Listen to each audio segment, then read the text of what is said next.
The most remote and unknown continent on Earth holds secrets under miles of ice. For decades, it has been a land of extremes, of silence and isolation.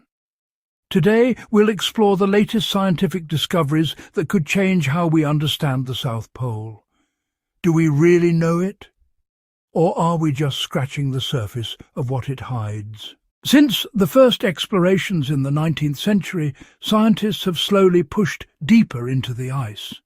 But modern tools, satellites, radar, drilling, are now opening a new era.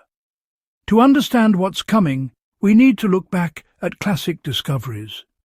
Lake Vostok, the first subglacial lakes found by radar in the 70s and 80s, indirect sampling and ice mass models.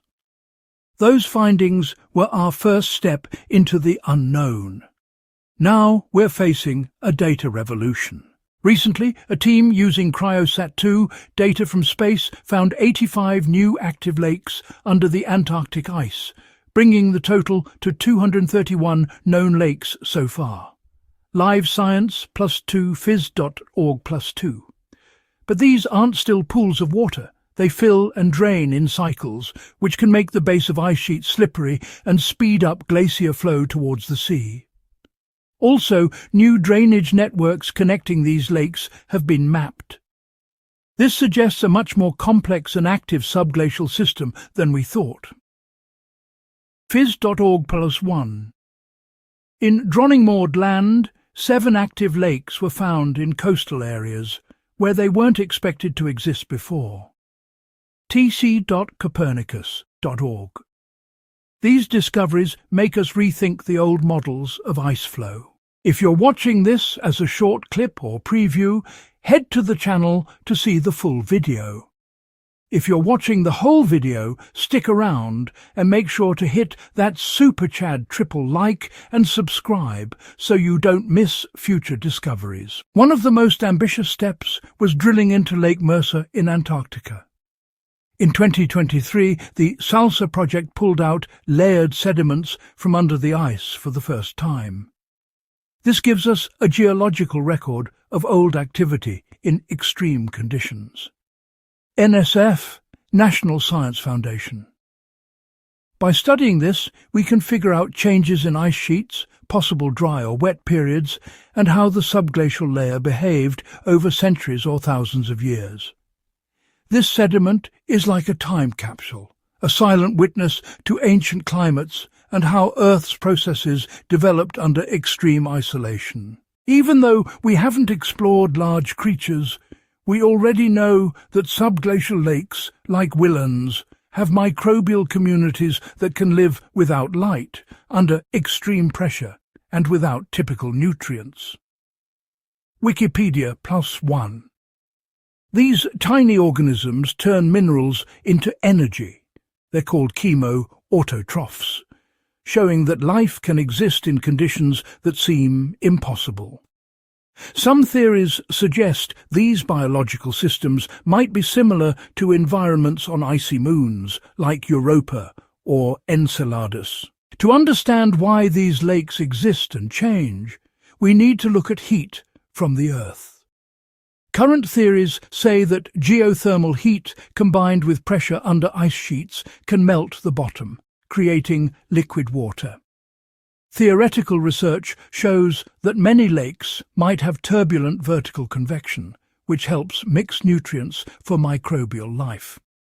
Also, studies of drainage through cracks suggest that ocean tides and ice bending can create fissures that allow supraglacial lakes to drain to the base of the ice.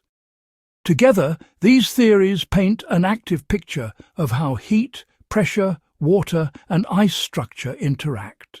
The way these lakes act has direct effects on how stable the Antarctic ice sheets are. By making the bottom of the ice slippery, the lakes can speed up its flow to the sea, which adds to rising sea levels. Still, some areas like East Antarctica have shown a net increase in ice mass due to heavy snowfall in certain years, making the situation more complicated. Current climate models often don't fully include what happens with water under the ice, which leads to mistakes in climate and sea level predictions. Recent studies have found traces of ancient landscapes buried under the ice in Wilkes Land. Valleys, rivers, and even possibly mild environments from 30 million years ago were identified. New York Post. These findings let us imagine a time when Antarctica wasn't a frozen desert, but a warmer, greener place. Samples of ancient pollen and microorganisms suggest there was life and ecosystems before the glaciers greatly expanded. Even though recent discoveries are amazing, there are debates and tough questions about how we study this. Here are the questions from our subscribers who asked for this topic. How reliable is satellite data when figuring out tiny changes in height? Can drilling contaminate untouched ecosystems? How well do sediments from one lake represent the whole continent? Could local volcanic activity make melting worse at the bottom in areas like West Antarctica? You and science move forward with questions, and every discovery brings more questions than answers. What we see today isn't the end, but the start of a new age of knowledge. In the coming years, more ambitious missions will try to drill into more lakes, get better satellite images, and improve models of ice movement. These efforts could uncover unexpected life forms, help us understand climate change better, and make us rethink our place in the planet's evolution. But the big mystery remains. Will Antarctica show us everything it holds, or will there always be a veil we can't get past? Every little bit counts. Your help can make a difference. This project wouldn't be possible without people like you. If you like what we do and want to support us, scan the QR code on your screen and make a donation. No amount is too small. Every contribution adds up and brings us closer to our goal: to enjoy, learn and share what enriches the human spirit. Thank you for being a part of this project. I'll give you a big hug soon. Antarctica, the scientific mystery finally revealed, or not, until the next exploration.